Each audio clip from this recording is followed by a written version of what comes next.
Microphone check. 1, 2, good.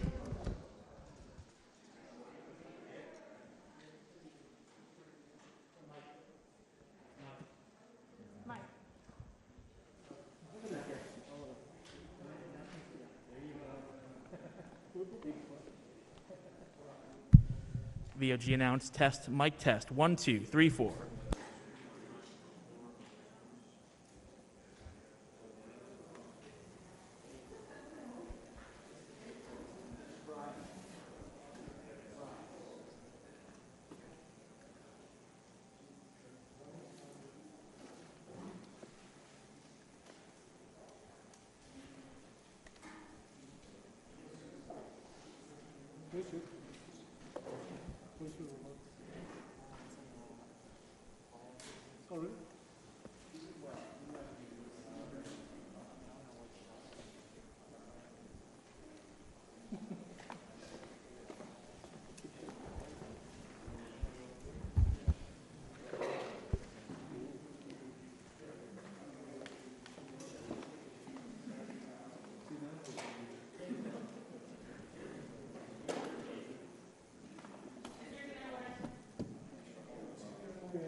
Ladies and gentlemen, the President of the United States.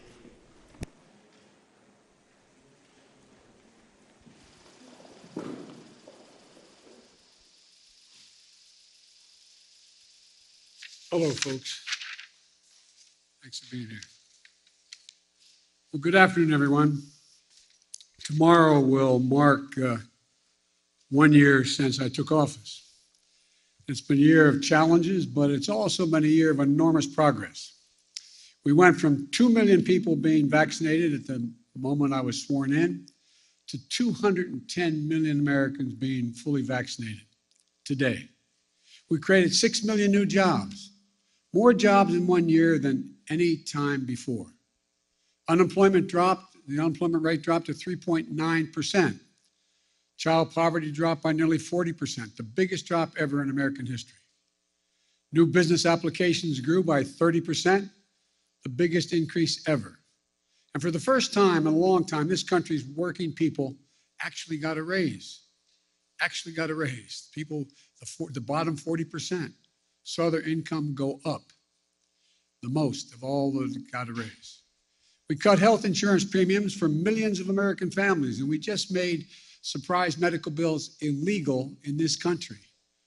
You know those bills you get that you don't expect of $2,000 to $5,000 from the hospital beyond what you thought you were going to have to owe because of the consultation you weren't told was going to cost that much? No more. They're now illegal. Thanks to the American Rescue Plan and other actions we've taken, we've seen record job creation, record economic growth in the past year. Now, thanks to the bipartisan infrastructure bill, We're about to make a record investment in rebuilding America to take us to be the #1 best infrastructure in the world. Well, now we're way below that. We'll be creating better jobs for millions of people, modernizing our roads, our bridges, our highways, our ports, our airports, everything from making clean water, removing lead pipes, that every American can turn on a faucet and drink clean water. Urban and rural and suburban communities. It's going to make affordable high-speed internet available to every American in urban, rural, and suburban areas. We've never done that before. Now we are.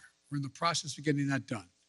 Still, for all this progress, I know there's a lot of frustration and fatigue in this country. And we know why.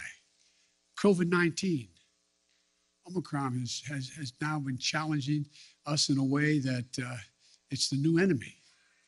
But while it's cause for concern, it's not cause for panic. We've been doing everything we can, learning and adapting as fast as we can, and preparing for a future beyond the pandemic. All I know that after almost 2 years of physical, emotional, and psychological weight of this pandemic and the impact it's had on everyone, for many of us, it's been too much to bear. We're in a very different place now, though. We have the tools, vaccines, boosters, masks, tests, pills, to save lives and keep businesses and schools open. 75% of adults are fully vaccinated. We've gone from 90 million adults with no shots in arms last summer and down to 35 million with no shots as of today. And we're adding about 9 million more vaccinations each week. We're going to stick with our vaccination efforts because vaccinations work. So get vaccinated, please, and get your booster. Look, we're also increasing testing. Should we have done more testing earlier? Yes, but we're doing more now. We've gone from 0 at-home tests a year ago to 375 million tests on the market in just this month. If you buy a test at a store, your insurance will reimburse you. On top of that, we're making 1 billion at-home tests available for you to order and be delivered to your home for free. Just visit covidtest.gov to know how to get that free test kit to your home. In addition, there are 20,000 sites where you can get tested in person for free now. And now we have more treatments that for people to keep people out of the hospital than any other point in the pandemic, including life-saving antiviral pills. We purchased 20 million of these new Pfizer pills, more than any country in the world. The bottom line on COVID-19 is that we're in a better place than we've been and have been thus far, clearly better than a year ago. We're not going back to lockdowns. We're not going back to closing schools. Schools should stay open because the American Rescue Plan, we provided to states $130 billion. $130 billion to keep our students and educators safe and schools open. Funding for ventilation systems in the schools, social distancing, hygiene for classrooms and the school buses. In addition, we've added another $10 billion for COVID-19 tests to be able to be administered at schools. And many states and school districts have spent this money very well. Unfortunately, some haven't. I encourage the states and school districts that use the funding to protect our children and keep our schools open. Use it. The COVID-19 is not going to give up and accept things. It's just not going to go away immediately. But I'm not going to give up and accept things as they are now. Some people may call what's happening now the new normal. I call it a job not yet finished. It will get better. We're moving toward a time when COVID-19 won't disrupt our daily lives, where COVID-19 won't be a crisis, but something to protect against and a threat. Look, we're not there yet, but we will get there. Now, the second challenge we're facing are prices. COVID-19 has created a lot of economic complications, including rapid price increases across the world economy. People see it at the gas pumps, the grocery stores, and elsewhere. So here's what we're going to do. A critical job in making sure that the elevated prices don't become entrenched rests with the Federal Reserve, which has a dual mandate: full employment and stable prices. The Federal Reserve provided extraordinary support during the crisis for the previous year and a half. Given the strength of our economy and the pace of recent price increases, it's appropriate, as the federal chairman, Chairman Powell, the Fed Chairman Powell has indicated, to recalibrate the support that is now necessary. I respect the Fed's independence, and I've nominated 5 superb individuals to serve on the Federal Board of Governors, men and women from a variety of ideological perspectives. They're eminently qualified, historically diverse, and have earned bipartisan praise. And I call on the United States Senate to confirm them without any further delay. And here at the White House, and for my friends in Congress, the best thing to tackle high prices is a more productive economy with greater capacity to deliver goods and services to the American people. And a growing economy where folks have more choices and more small businesses compete, and where more goods can get to market faster and cheaper. I've laid out a 3-part plan to do just that. First, fix the supply chain. COVID-19 has had a global impact on the economy. When a factory shuts down in one part of the world, shipments to shops and homes and businesses all over the world are disrupted. COVID-19 has compounded that many times over. A couple of months ago, in this very room, we heard dire warnings about how the supply chain problems could create a real crisis around the holidays. So we acted. We brought together business and labor, and that much predicted crisis did not occur. 99% of the packages were delivered on time, and shelves were stocked. And notwithstanding the recent storms that have impacted many parts of our country, the share of goods in stock at stores is 89% now, which has barely changed from the 91% before the pandemic. I often see empty shelves being shown on television. 89% are full, which is only a few points below what it was before the pandemic. But our work's not done. My infrastructure law will supercharge your effort upgrading everything from roads and bridges to ports and airports, railways and transit, to make the economy move faster and reduce prices for families. Second thing, my Build Back Better plan will address the biggest cost of working families face every day. No other plan will do more to lower the cost for American families. It cuts the cost for childcare. Many families, including the people sitting in this room, if they have children and they're working full-time, many families pay up to $14,000 a year for childcare in big cities, less than that in smaller ones. My plan cuts that in half. That will not only be a game changer for so many families' budgets, but it will mean so much for the nearly 2 million women who've left the workforce during the pandemic because of things like childcare.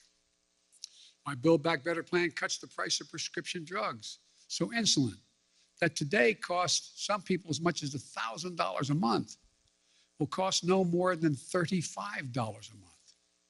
It cuts the cost of elder care. It lowers energy cost. And it will do all this without raising a single penny in taxes on people making under $400,000 a year or raising the deficit. In fact, my plan cuts the deficit and it boosts the economy by getting more people into the workforce. That's why 17 Nobel Prize winners for economics say it will ease long-term inflationary pressure. The bottom line, if price increases are what you're worried about, the best answer is my Build Back Better plan. Third thing we're going to do, promote competition. Look, in too many industries, a handful of giant companies dominate the market in sectors like meat processing, railroad, shipping, and other areas. This isn't a new issue. It's not been the reason we've had high inflation today. It's not the only reason. It's been happening for a decade. But over time, it has reduced competition, squeezed out small businesses and farmers, ranchers, and increased the price for consumers. We end up with an industry like the meat processing industry, where 4 big companies dominate the markets. pay ranchers less for their cattle they grow, charge consumers more for beef, hamburger meat, whatever they're buying. Prices are up. Look, I'm a capitalist, but capitalism without competition is not capitalism, it's exploitation. So I signed an executive order to tackle unfair competition in our economy, and we're going to continue to enforce it, along with working with Congress where we can. I'll close with this. We have faced some of the biggest challenges that we've ever faced in this country these past few years. Challenges to our public health, challenges to our economy, but we're getting through it. And not only are we getting through it, we're laying the foundation for a future where America wins the 21st century by creating jobs at a record pace. Now we need to get inflation under control.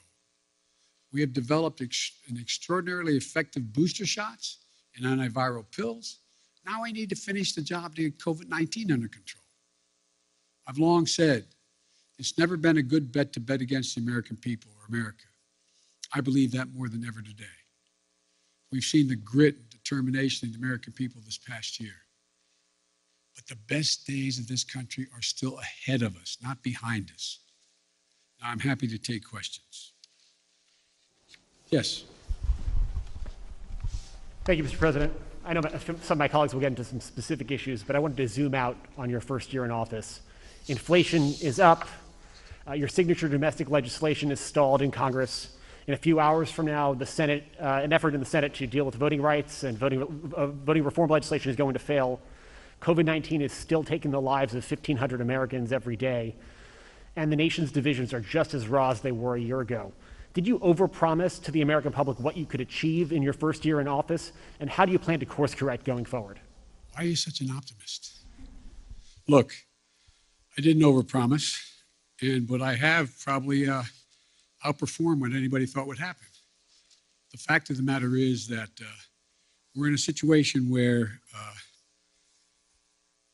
we have made enormous progress. You mentioned the number of deaths from COVID.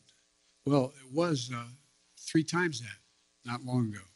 It's coming down. Everything's changing. It's getting better. Look, I didn't overpromise, but I think if you take a look at what we've been able to do, you'd have to acknowledge we made enormous progress.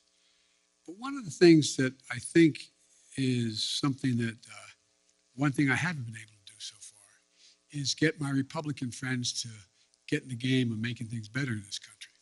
For example, I was reading the other day, and I wrote the quote down so I don't misquote him. A quote from Senator Sununu when he decided that he wasn't going, Governor Sununu, when he decided he wasn't going to run for the Senate in New Hampshire. Here's what he said. They were all, for the most, quote, they were all, for the most part, content with the speed at which they weren't doing anything. It was very clear that we just had to hold the line for 2 years. Okay, so I'm just going to be a roadblock for the next 2 years? That's not what I do, Sununu said. He went on to say it bothered me that they were okay with that. Then he goes on to say, I said, okay, so we're not going to get stuff done if we win the White House back, Why didn't we do anything in 2017 and 2018? And then he said, how the Republican Sununu spoke to answer the challenge? He said, crickets, yeah, crickets. They had no answer. I did not anticipate that there'd be such a stalwart effort to make sure that the most important thing was that President Biden didn't get anything done. Think about this. What are Republicans for? What are they for? Name me one thing they're for. And so the problem here is that I think what I have to do in the change in tactic, if you will, I have to make clear to the American people what we are for. We've passed a lot. We passed a lot of things that people don't even understand what's all that's in it, understandably. Remember when we passed the Affordable Care Act and everybody thought that, it really was getting pummeled and beaten. And it wasn't until after we were out of office and that next campaign, when that off-year campaign, And I wasn't in office anymore, went in a whole bunch of districts campaigning for Democrats and Republican districts who said they wanted to do away with health care, with Obamacare. And I started pointing out that if you did that, pre-existing conditions would no longer be covered. And they said, huh? We didn't know that. We didn't know that. And guess what? We won over 38 seats because we had explained to the people exactly what, in fact, had passed. Now, one of the things that I remember saying, and I'll end this, I remember saying to President Obama when he passed the Affordable Care Act, I said, you ought to take a victory lap. And he said, there's so many things going on, we don't have time to take a victory lap. As a consequence, no one knew what the detail of the legislation was. They don't know a lot of the detail of what we pass. So the difference is, I'm going to be out on the road a lot, making the case around the country with my colleagues who are up for re-election and others, making the case of what we did do and what we want to do, what we need to do.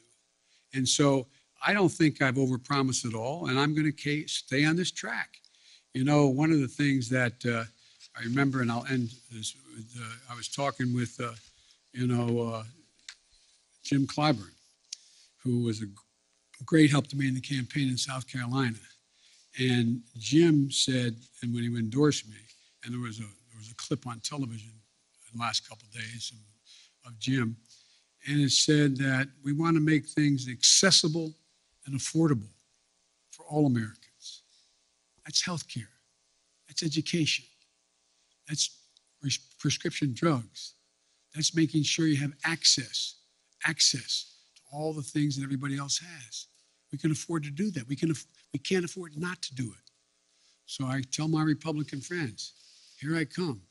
This is going to be about what are you for? What are you for? And I'll lay out what we're for. Mary Bruce, ABC. Thank you, Mr. President. You mentioned your Republican colleagues, but right now your top two legislative priorities, your social spending package and voting rights legislation, are stalled, blocked by your own party after months of negotiation. You are only guaranteed control of Washington for one more year before the midterms. Do you need to be more realistic and scale down these priorities in order to get something passed?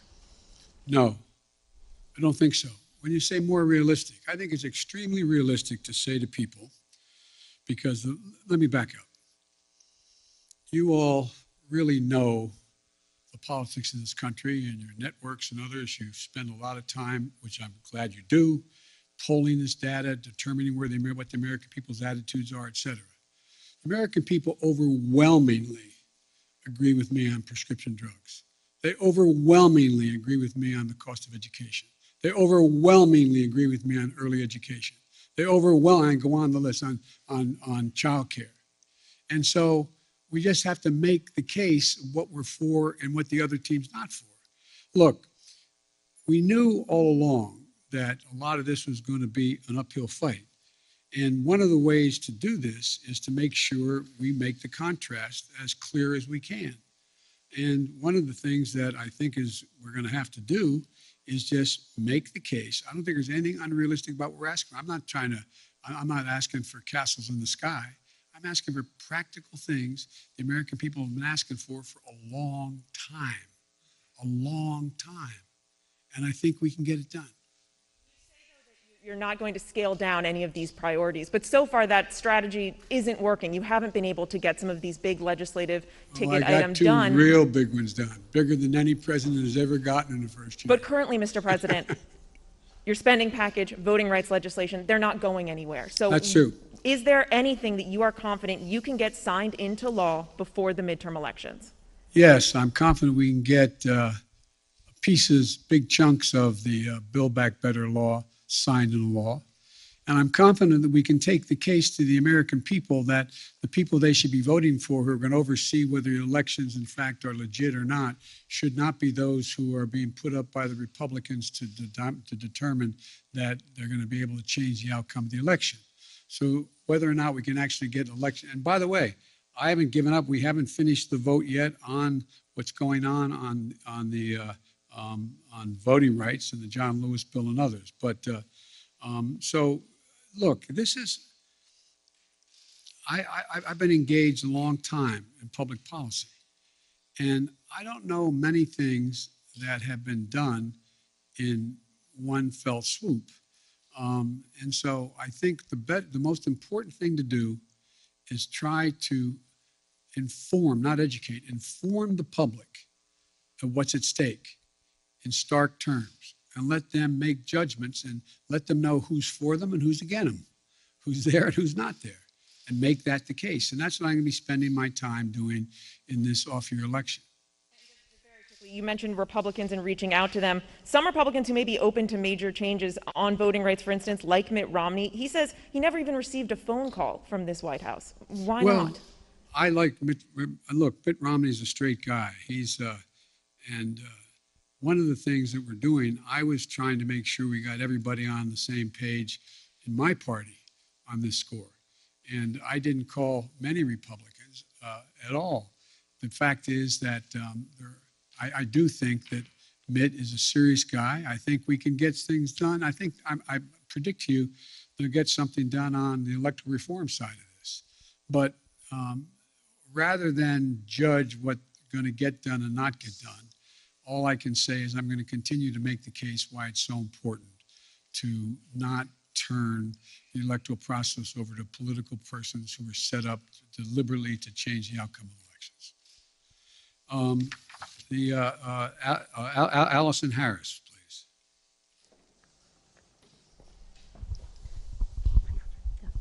Thank you, Mr. President. Speaking of voting rights legislation, if this isn't passed, do you still believe the upcoming election will be fairly conducted and its results will be legitimate? Well, it all depends on whether or not we're able to make the case to the American people that some of this is being set up to try to alter the outcome of the election. And it's one thing, look, maybe I'm just being too much of an optimist. Remember how we thought not that many people were going to show up to vote in the middle of a pandemic? We had the highest voter turnout in the history of the United States of America. Well, I think if, in fact, no matter how hard they make it for minorities to vote, I think you're going to see them willing to stand in line and defy the attempt to keep them from being able to vote. I think you're going to see the people we're trying to keep from being able to show up, showing up and making the sacrifice that needs to be made in order to change the law back to what it should be. But it's going to be difficult. I make no bones about that. It's going to be difficult. But we're not there yet. We've not run out of options yet, and we'll see how this moves. And on Omicron and education, teachers are in revolt in so many places. Parents are at odds over closing schools and remote learning. You say we're not going to go back to closing schools. You said that just moments ago, yet they're closing in some areas. What do you say to those teachers and principals and parents about school closings, and what can your administration do to help make up for learning loss for students? First of all, I'd put in perspective the question you asked. Very few schools are closing. Over 95% are still open. So you all phrase the questions when people, I don't think it's deliberate on your part, but you phrase the question when anyone watches this on television. My God, there must be, all those schools must be closing. What are we going to do? 95% are still open, number one. Number two, the idea that parents don't think it's important for their children to be in school, and teachers know it as well. That's why we made sure that we had the ability to provide the funding through the Recovery Act, through the act that the first act we passed, to be able to make sure schools were able to be safe. So we have new ventilation systems available for them. We have the way they scrub down laboratories and I mean the laboratories kids go to the bathroom, cafeterias, buses, et cetera. All that money's there. There's billions of dollars made available. That's there. Not every school district has used it as well as it should be used, but it's there. And so in addition to that, there is now another $10 billion for testing of students in the schools. So I think as time goes on, it's much more likely you're going to see that number go back up from 95%, back up to 98, 99%. But the outfit, the individuals of the district that says we're not going to be open is always going to get, and I'm not being critical of any of you, it's always going to get front page. It's always going to be the top of the news. But let's put it in perspective. 95, as high as 98% of the schools in America are open, functioning, and capable of doing the job. How about Jen Epstein, Bloomberg? Mr. President, thank you. Your top foreign policy advisors have warned that Russia is now ready to attack Ukraine, but there's still little unity among European allies about what a package of sanctions against Moscow would look like. If the U.S. and NATO aren't willing to put troops on the line to defend Ukraine and American allies can't agree on a sanctions package, hasn't the U.S. and the West lost nearly all of its leverage over Vladimir Putin? And given how ineffective sanctions have been in deterring Putin in the past, why should the threat of new sanctions give him pause? Well, because he's never seen sanctions like the ones I promised will be imposed if he moves, number one. Number two, we're in a situation where Vladimir Putin is about to, we've had very frank discussions, Vladimir Putin and I, and the idea that NATO is not going to be united, I don't buy. I've spoken to every major NATO leader. We've had the NATO-Russian summit. We've had the OSCE has met, et cetera. And so I think what you're going to see is that Russia will be held accountable if it invades. And it depends on what it does. It's one thing if it's a minor incursion and then we end up having a fight about what to do and not do, et cetera. But if they actually do what they're capable of doing with the force amassed on the border, it is going to be a disaster for Russia if they further invade Ukraine, and that our allies and partners are ready to impose severe cost and significant harm on Russia and the Russian economy. And, you know, we're going to fortify our NATO allies, I told them, on the eastern flank if, in fact, he does invade. I've already shipped over $600 million worth of sophisticated equipment, defensive equipment, to the Ukrainians. The cost of going into Ukraine in terms of physical loss of life for the Russians, they'll be able to prevail over time, but it's going to be heavy. It's going to be real. It's going to be consequential. In addition to that, Putin has a stark choice. He either de-escalation or diplomacy, a confrontation of the consequences. And look, I think you're going to see, for example, everybody talks about how Russia has control over the energy supply that Europe absorbs. Well, guess what? That money that they earn from that makes about 45% of the economy. I don't see that as a one-way street. They go ahead and cut it off. It's like my mother used to say, you're biting your nose off to spite your face. It's not like they have all these wonderful choices out there. I spoke with the Prime Minister of Finland. And, we're talking about concern on the part of Finland and Sweden about what Russia is doing. The last thing that Russia needs is Finland deciding to change its status. They didn't say they're going to do that, but they're talking about what, in fact, is going on and how outrageous Russia is being. We're finding ourselves in a position where I believe you'll see that there'll be severe economic consequences. For example, anything that involves dollar denominations, if they invade, they're going to pay. Their banks will not be able to deal in dollars. So there's a lot's going to happen. But here's the thing. My conversation with Putin, and we've been, how can we say it? We have no problem understanding one another. He has no problem understanding me, nor me him. And the direct conversations were, I pointed out, I said, you've occupied before other countries, but the price has been extremely high. How long? You can go in and over time, at great loss and economic loss, go in and occupy Ukraine. But how many years? 1, 3, 5, 10? What is that going to take? What toll does that take? It's real. It's consequential. So this is not all just a cakewalk for Russia. Militarily, they have overwhelming superiority as it relates to Ukraine. But they'll pay a stiff price immediately, near term, medium term, and long term if they do it. I'm sorry. Okay. David Sanger, New York Times. Thank you, Mr. President. I wanted to follow up on your answer there about Russia and Ukraine.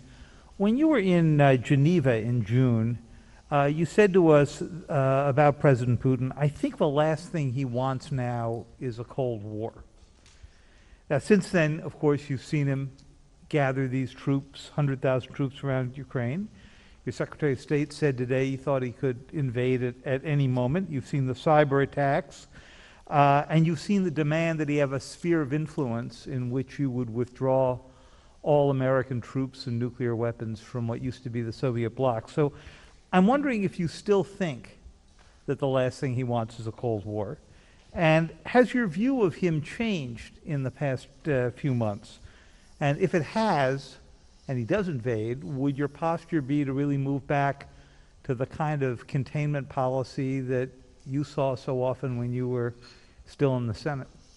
The answer is that I think he still does not want any full-blown war, number one. Number two, do I think he'll test the West, test the United States and NATO as significantly as he can? Yes, I think he will. But I think he'll pay a serious and dear price for it that he doesn't think now will cost him what it's going to cost him. And I think he'll regret having done it. Now, whether or not, I think that, how can I say this in a public forum? I think that he is dealing with what I believe he thinks is the most tragic thing that's happened to Mother Russia, in that the Berlin Wall came down, the empire has been lost, the near abroad is gone, etc. The Soviet Union has been split. But think about what he has. He has 8 time zones, a burning tundra that will not freeze again naturally, a situation where he has a lot of oil and gas, but he is trying to find his place in the world between China and the West. And so I'm not so sure that he has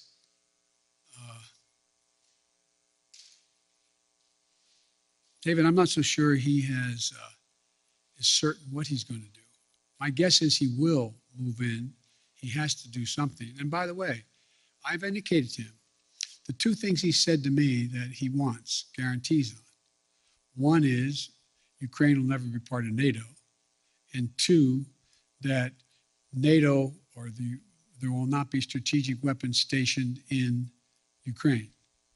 Well, we can work out something on the second piece, pretending what he does along the Russian line as well, the Russian border in the European area of Russia.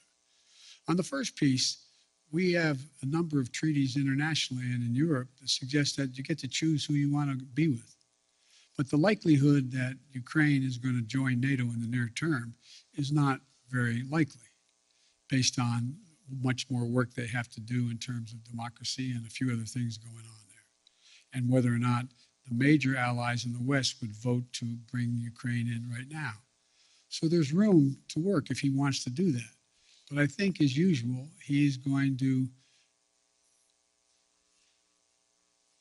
well, I probably shouldn't go any further, but I think it will hurt him badly. It sounds like you're offering some way out here, some off-ramp, and it sounds like what it is at least an informal assurance that NATO is not going to take in Ukraine anytime in the next few decades, and it sounds like you're saying we would never put nuclear weapons there.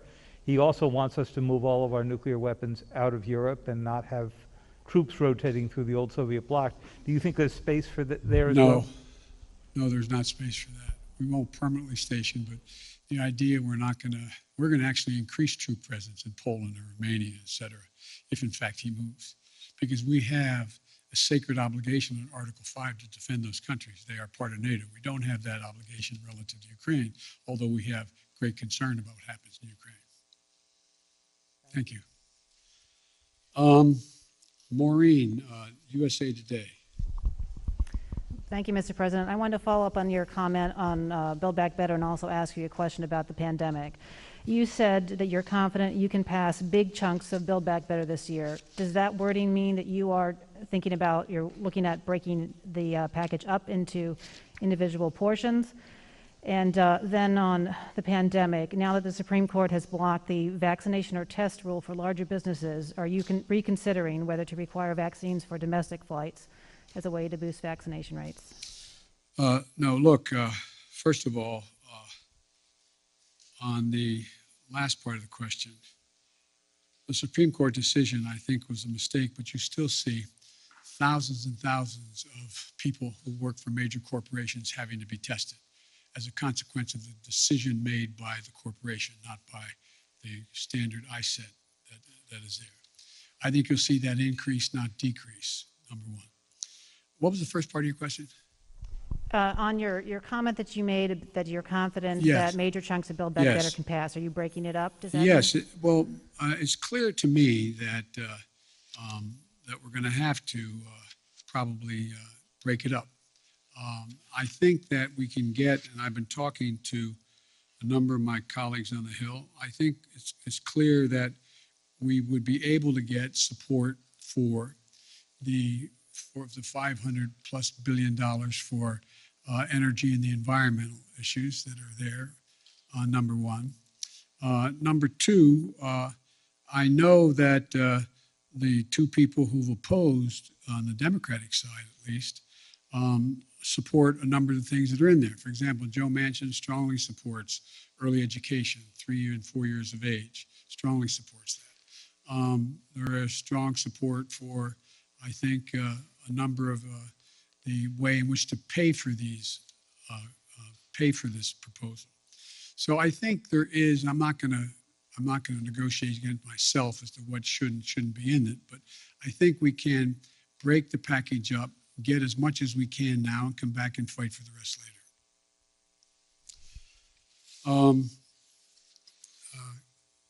Ken, Wall Street Journal, Ken Thomas. Thank you, Mr. President. I wanted to ask you about the economy. As you said earlier, Americans are feeling the squeeze of inflation.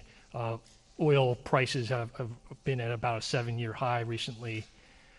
How long should Americans expect to face higher prices when they're at the grocery store, when they're at the gas pump? Is this something that they're going to see into the summer, into next fall? And separately, you talk about the importance of the Fed, but isn't that an acknowledgement that you're limited in what you can do? If you're relying on the Fed to make decisions and you're unable to get a Build Back Better proposal through, aren't you simply limited in what you can do to deal with inflation? Well, look, as you know, Ken, the inflation has everything to do with the supply chain.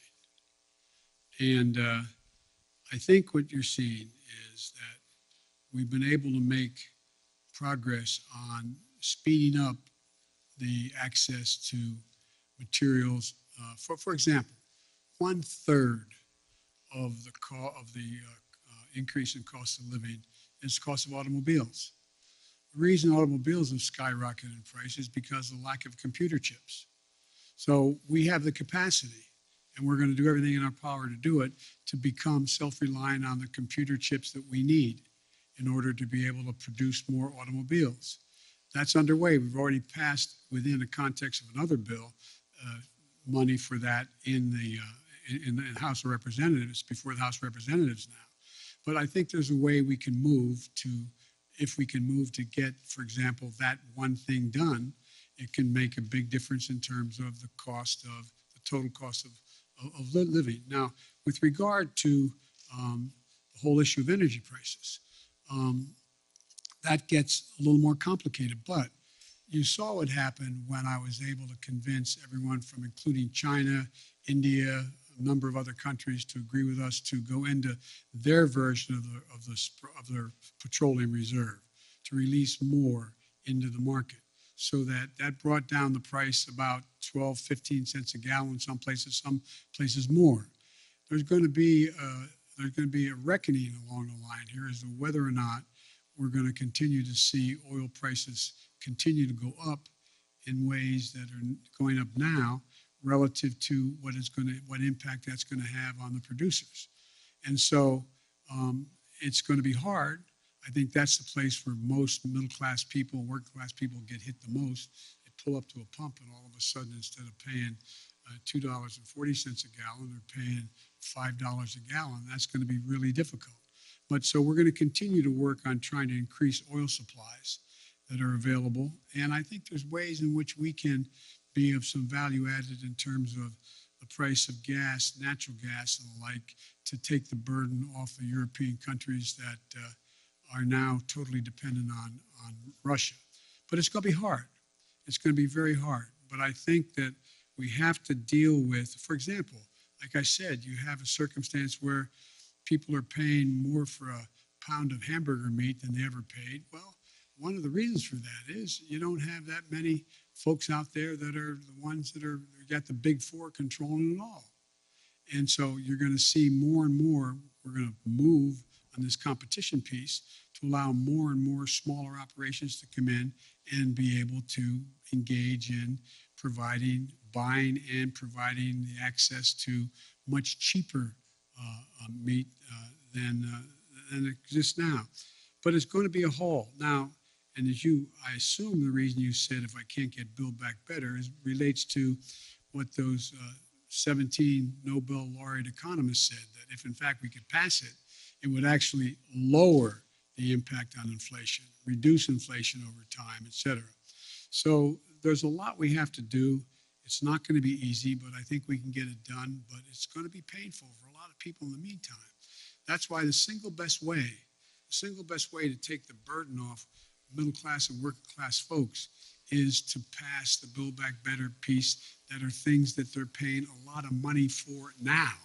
If you get to trade off higher gases, you're putting up with higher price of hamburgers and gas versus whether or not you're going to be able to pay for education and or childcare and the like. I think most people would make the trade. Their bottom line would be better in middle-class households. But it's going to be hard, and it's going to take a lot of work. Sir, you mentioned China. Do you think the time has come to begin lifting some of the tariffs on Chinese imports, or is there a need for China to make do on some of its commitments in the Phase 1 agreement? Some business groups would like you to begin lifting up those tariffs on China. Well, I know that, and that's why my trade rep is working on that right now. The answer is uncertain. It's uncertain. I'd like to be able to be in a position where I could say they're meeting the commitments, or more of their commitments, and be able to lift some of it. But we're not there yet. Nancy, CBS. Thank you so much, Mr. President. This afternoon, the Senate Minority Leader, Mitch McConnell, said that the midterm elections are going to be a report card on your progress on inflation, border security, and standing up to Russia. Do you think that that's a fair way to look at it? And if so, how do you think that report card looks right now? I think report cards can look pretty good if that's where we're at. But look, the idea that Mitch has been very clear. He's going to do anything to prevent Biden from being a success. I get on with Mitch. I actually like Mitch McConnell. We like one another. But he has one straightforward objective. Make sure that there's nothing I do that makes me look good in his mind, with the public at large. And that's okay. I'm a big boy. I've been here before. But the fact is that I think that I'm happy to debate and have a referendum on how I handle the economy, whether or not I've made progress on. Look, again, how can I'm taking too long answering your questions. I apologize. I think that the fundamental question is, what's Mitch for? What's he for on immigration? What's he for? What's he proposing to make anything better?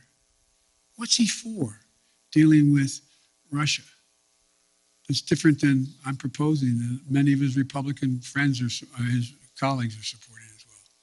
What's he for on these things? What are they for? So everything's a choice, a choice. I think, look, I've laid out a proposal on immigration that if we passed it, we'd be in a totally different place right now. But we're not there because we don't have a single Republican vote. My buddy John McCain's gone. So, I mean, it's going to take time. And again, I go back to Governor Sununu's quote. How long? I mean, rhetorical question. I know this is not fair to ask the press a question. I'm not asking you. But think about, did you ever think that one man out of office could intimidate an entire party where they're unwilling to take any vote contrary to what he thinks should be taken for fear of being defeated in a primary? I've had 5 Republican senators talk to me, bump into me, quote unquote, or sit with me, who've told me that they agree with whatever I'm talking about for them to do. But Joe, if I do it, I'm going to defeat it in a primary. We got to break that. It's got to change. And I doubt you're all, it sounds like I'm being solicitous, you're all bright as hell, well-informed, more informed than any group of people in America. But did any of you think that you get to a point where not a single Republican would diverge on a major issue? Not one? Anyway. Who those 5 Republican senators are? Sure. No, are you kidding me? I maintain confidentiality. On voting but I'm rights, sure you've spoken to some. on voting rights, sir, Yes. at your first press conference 10 months ago, I asked you if there was anything you could do beyond legislation to protect voting rights. And at that time you said yes, but I'm not going to lay out a strategy before you and the world now. Now that legislation appears to be hopelessly stalled, can you now lay out your strategy to protect voting rights? Well, I'm not prepared to do that in detail in terms of the executive orders I may be able to engage in and other things I can do. But one of the things we have done, we have significantly beefed up the number of enforcers in the Justice Department who are there to challenge these unconstitutional efforts, in our view, unconstitutional efforts on the part of the Republicans to stack the election and subvert the outcomes. We have begun to organize in ways that we didn't before the communities beyond the civil rights community to make the case to the rest of the American people what's about to happen, what will happen if, in fact, these things move forward. If I had talked to you, not you, I'm using you in an editorial sense, if I've talked to the public about the whole idea of subversion of elections by deciding who the electors are after the fact, I think people would have looked at me like, whoa. I mean, I taught constitutional law for 20 years, a 3-credit course in separation of powers, and on Saturday mornings when I was a senator. And I never thought we'd get into a place where we were talking about being able to actually, what they tried to do this last time out, send different electors to the state legislative bodies to represent who won the election, saying that I didn't win, but Republican candidate won. I doubt whether anybody thought that would ever happen in America in the 21st century, but it's happening. And so I guess what I'm saying is, Nancy, is that I think that there are a number of things we can do, but I also think we will be able to get significant pieces of the legislation, if we don't get it all now, to build to get it so that we get a big chunk of the John Lewis legislation as well as the fair elections process. Sir, on COVID, if you don't mind, you touted the number of Americans who are now fully vaccinated with 2 shots, but even some of your own medical advisors say that people aren't fully protected unless they have that 3rd shot, a booster. Why hasn't this White House changed the definition of fully vaccinated to include that 3rd booster shot? Is it because the numbers of fully vaccinated Americans would suddenly look a lot less No, impressive? it's not that at all. It's just this has become clearer and clearer. And every time I speak of it, I say, if you've been vaccinated, get your booster shot.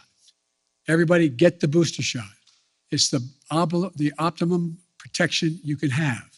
You're protected very well with 2 shots. If it's the Pfizer, anyway, you're protected. But you are better protected with the booster shot. The definition right now. I'm following what the answer is yes, get the booster shot. It's all part of the same thing. You're better protected. Okay, Alex Alper, Reuters. Thank you, Mr. President. I wanted to follow up briefly on a question asked by Bloomberg. You said that Russia would be held accountable if it invades, and it depends on what it does. It's one thing if it's a minor incursion, and we end up having to fight about what to do and what not to do. Are you saying that a minor incursion by Russia into Ukrainian territory would not lead to the sanctions that you have threatened, or are you effectively giving Putin permission to make a small incursion into the country? Good question. That's how it did sound like, didn't it? The most important thing to do, big nations can't bluff, number one. Number two, the idea that we would do anything to split NATO, which would have a profound impact on profound impact on one of Putin's objectives is to weaken NATO, would be a big mistake. So the question is, if it's something significantly short of a significant invasion, or not even significant, just major military forces coming across. For example, it's one thing to determine that if they continue to use cyber efforts, well, we can respond the same way with cyber. They have FSB people in Ukraine now trying to undermine the solidarity within Ukraine about Russia and to try to promote Russian interest. But it's very important that we keep everyone in NATO on the same page. And that's what I'm spending a lot of time doing. And there are differences. There are differences in NATO as to what countries are willing to do depending on what happens, the degree to which they're able to go. And I want to be clear with you. The serious imposition of sanctions relative to dollar transactions and other things are things that are going to have a negative impact on the United States, as well as a negative impact on the economies of Europe as well, a devastating impact on Russia. And so I got to make sure everybody's on the same page as we move along. I think we will if there's something where there's Russian forces crossing the border, killing Ukrainian fighters, etc. I think that changes everything. But it depends on what he does, as to actually what extent we're going to be able to get total unity on the NATO front. If I may ask a quick one on Iran, I just wanted to get your sense of whether the Vienna talks are making any progress, if you still think it's possible to reach a deal for both sides to resume compliance with the Iran nuclear deal, or if it's time to give up on that. Thank you. I'll do it in reverse. It's not time to give up. There is some progress being made. The P5+1 is on the same page, but it remains to be seen. Okay, Kristen, NBC. Very quickly on Russia, I do have a number of domestic policy issues, but on Russia very quickly, it seemed like you said that you have assessed, you feel as though he will move in. Has this administration, have you determined whether President Putin plans to invade or move into Ukraine, as you said? Look, the only thing I'm confident of is that decision is totally, solely, completely a Putin decision. Nobody else is going to make that decision. No one else is going to impact that decision. He's making that decision. And I suspect it matters which side of the bed he gets up on in the morning as to exactly what he's going to do. And I think it is not irrational, if he wanted to talk about dealing with strategic doctrine and dealing with force structures in Europe and in the European parts of Russia. But I don't know whether he's decided he wants to do that or not. So far, in the 3 meetings we've had, OSCE and anyway, have not produced anything, because the impression I get from my Secretary of State, my National Security Advisor, and my other senior officials that are doing these meetings is that there's a question of whether the people they're talking to know what he is going to do.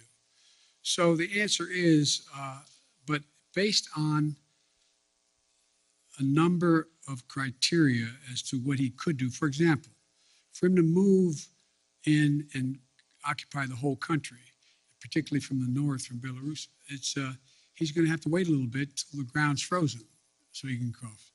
To move in a direction where he wants to talk about what's going. We're continuing to provide for defense capacities to the Ukrainians. We're talking about what's going on in both the Baltic and the Black Sea, et cetera.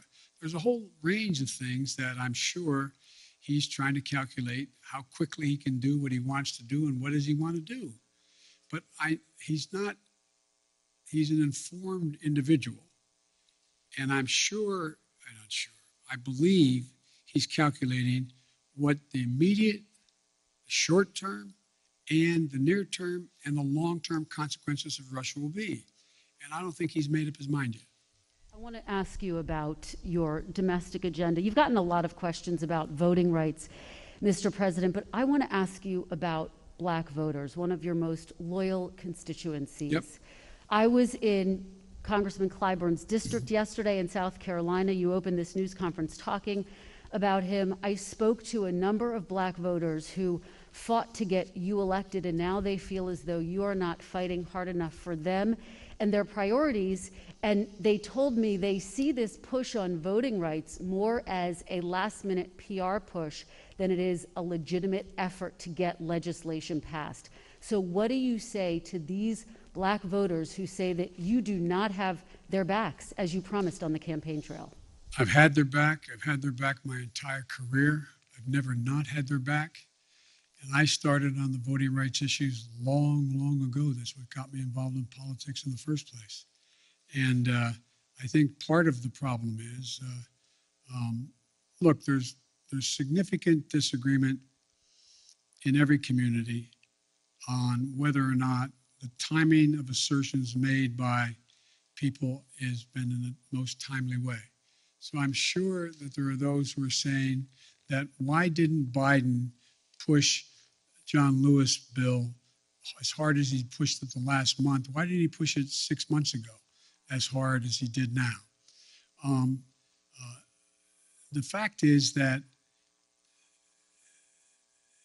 there's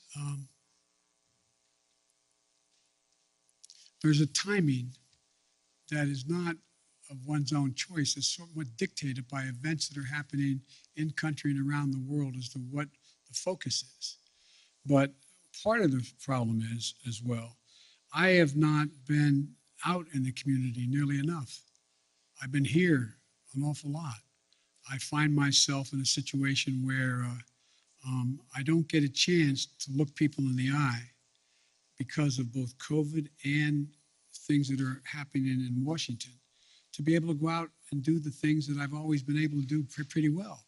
Connect with people, let them take a measure of my sincerity, let them take a measure of who I am. For example, I mean, as I pointed out in South Carolina, last time when I was chairman of the Judiciary Committee, I got the Voting Rights Act extended for 25 years, and I got Strom Thurmond to vote for it. That's what I've been doing my whole career. And so the idea that I didn't either anticipate or because I didn't speak to it as fervently as they want me to earlier In the meantime, I was spending a lot of time, spent hours and hours and hours talking with my colleagues on the Democratic side, trying to get them to agree that if in fact this